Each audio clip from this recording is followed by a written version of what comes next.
lesson in the gospel story this morning is this: always, always, always do what your mother tells you.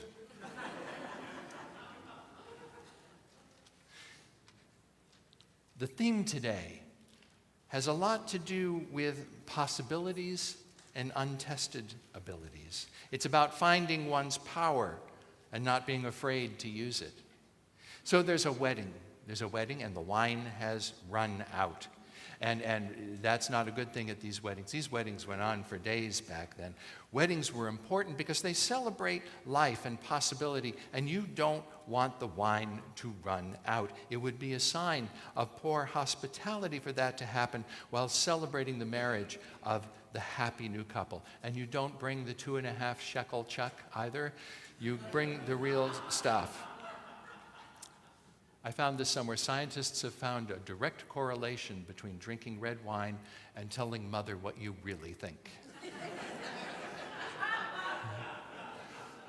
So happiness was just filling this wedding space on this particular day in Cana, except that the wine actually gave out. And Jesus was there with his disciples, as was his mother, and it was at the very beginning, you see, of his ministry. It's the very beginning. And Jesus' mother sees the problem first. Mom sees the problem first.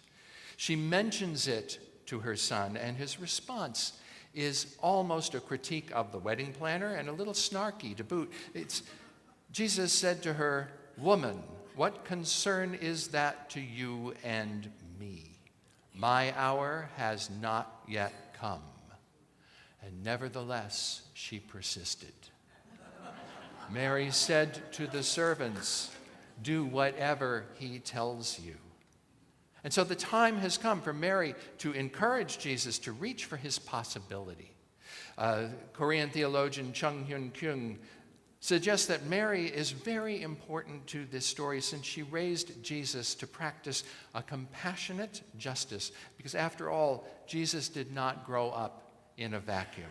And so she prompts him. She says, "Go on. You can do this. You've got this. I'm behind you. Come on, do that thing you do." He does it at home all the time. Do what you do. Come on, you can do this. And so Jesus orders that not one but 6 large stone jars holding 20 to 30 gallons of water be filled. And when the steward took the first taste, he proclaimed it to be the best wine at the wedding. Jesus' first miracle was one of extravagance, and it was done for celebration at a big party. That's where the first miracle occurs. One scholar notes that it's a story about this big celebration of an important life passage, and it turns our attention to the ordinary yet deep joy of all of the possibilities in our own lives and our habit of letting those possibilities slip by. An author, Robert Brearley, writes, "Sometimes the church has forgotten that Jesus once attended a wedding feast and said yes to gladness and joy, and by the way, here's some more wine." Sometimes the church has forgotten this. God does not want our religion to be too holy to be happy in. Maybe our churches in America need to examine our role in suppressing the joy of life when our lives are lived fully and abundantly and vibrantly. Instead, the church with a capital C wants to be drably dutiful or too holy to be happy. Rabbi Abraham Joshua Heschel once said, "People of our time are losing the power of celebration. Instead of celebrating, we seek to be amused or entertained." Celebration is an active state. It's an act of expressing reverence or appreciation. To be entertained is a passive state. It is to receive pleasure afforded by an amusing act or a spectacle. Celebration is confrontation. It's giving attention to the transcendent meaning of one's own actions and lives. And it occurs to me that the dryness in the church might shed light on why so many people look elsewhere. They're looking elsewhere for stories about joy in their lives, or some of those sources better than others, of course, but many of them are able to connect people with the spirit of joy and goodness in ways that are meaningful and even transformational in people's lives. It's a way to allow people to really reach out for the possibilities that lead to abundance and peace and reconciliation and fairness and healing. Joan, your family's here today. It's great to see Connor. It's great to see you back. And Sylvia and Melanie and Cameron are off at another wedding, I understand. But it's just a couple years ago. I think this is an anniversary now of that wedding. I see 3 years. What a gorgeous wedding. What a beautiful day that was. And I'm sure you guys did not let the wine run out. I mean, I had to come back to write a sermon, so I wasn't there. But I saw such a place of celebration yesterday at the Women's March. It was a space carved out for people to come and support each other in working for equality. It was a time where, surrounded by allies, women could find their power in community and promise to use it. Who went? How many hands in the room? Who was there? Pretty good showing. You know what? First service had you beat, though. It was such an uplifting experience. 2 of its architects are Felicity and Judy Curry. Judy, thanks for organizing us yesterday. She's one of the big march organizers.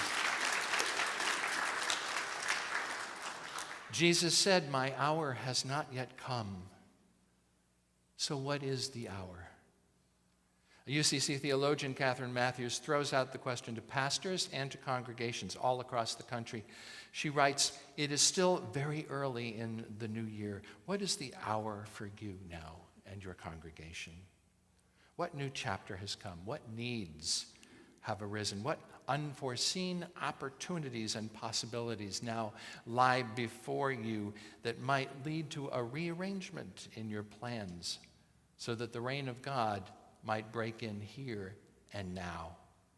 What surprises like that of the wine steward might await you?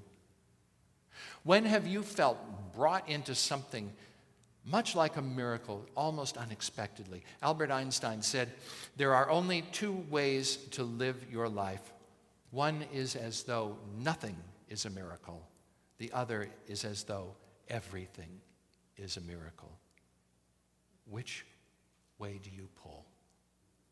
Matthew concludes, every time we turn the page on the calendar, time is very much in our minds. Still, in the first quarter of a new century, she says, we evaluate where we are today and where we want to go in the years ahead, and we reflect on the challenges and possibilities before us in our own hour.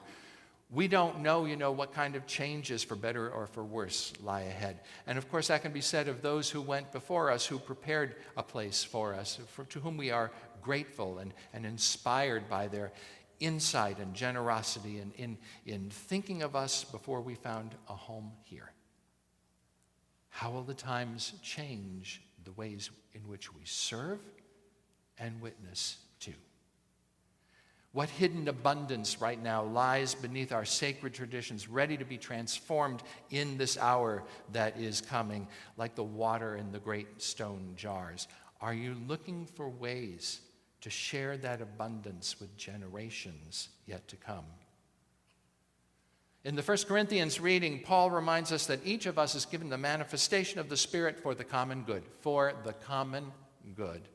What everyday works of wonder can we accomplish as individuals and as a local church that helps to move your own community forward as a healing and learning and joyful and knitting and justice-seeking gathering place in this city? What unseen power lies within you that you do not already recognize? What are your gifts? It's always a good time to take stock and say, what are our gifts now? How are we being called to transform this pocket of the world around us? And our faith traditions say that we are empowered with possibilities to do works of wonder. I don't know this person. Richard Cizik of the National Association of Evangelicals says, "When I die, God isn't going to ask me Did I create the earth in 6 days or in 5 days? Rather, he's going to say, what did you do with the world I gave you? There are possibilities all around us. Grow into your ability to make things happen that no one else but you could do. And this reading falls at the same time of year as the observance, of course, of the birthday of Dr. Martin Luther King Jr. Everyday works of wonder. In her autobiography, Rosa Parks' My Story, she explained her motivation that December evening. I was not old, although some people have an image of me of being old then. I was 42. And no, the only tired I was tired of giving in. And still, she persisted. Her simple solitary act provoked the Montgomery bus boycott, propelled the 26-year-old Martin Luther King Jr. into the forefront of the civil rights movement, and became an iconic moment of kairos in American history. And empowered with possibilities to do works of wonder. Her example says, we are not going back, we are only going forward. And God, she will be with us. Dr. King was a man who empowered others to believe in their possibility. His name is one that comes to mind when someone asks, does God still send us prophets?